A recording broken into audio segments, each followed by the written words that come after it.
আসসালামু আলাইকুম। কেমন আছেন সবাই? আশা করি সবাই অনেক বেশি ভালো আছেন। তো আজকে আমি আরেকটা সহজ রেসিপি নিয়ে চলে আসলাম। আজকে বানিয়ে দেখাবো চিংড়ি মাছ দিয়ে কিভাবে বড়া বানাতে হয়। তো প্রথমে আমি এখানে কিছু চিংড়ি মাছ নিয়েছি। এগুলোকে কেটে ভালোভাবে পানিতে ধুয়ে পরিষ্কার করে নিয়েছি।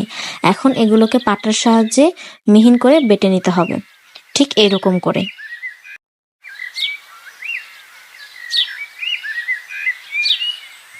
এখন এই বাটা চিংড়ির উপরে আমি কিছু মশলা দেব। প্রথমে দেব লবণ, এরপর দেব হলুদের গুঁড়ো, এরপর দেব মরিচের গুঁড়ো। আপনারা এখানে আপনাদের পছন্দ মতো ঝাল ব্যবহার করতে পারেন। তারপর দিলাম ধনিয়া গুঁড়ো এবং একটা পেঁয়াজ কুচি।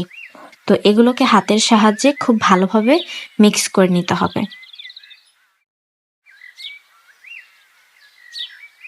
মশলার সাথে চিংড়ি মাছ বাটাটা মেশানো হয়ে গেলে এখন একটা কড়াইতে কিছুটা তেল দিয়ে গরম করে নিব। গরম হওয়া তেলের মধ্যে এখন চিংড়ি মাছ বাটা দিয়ে দিব।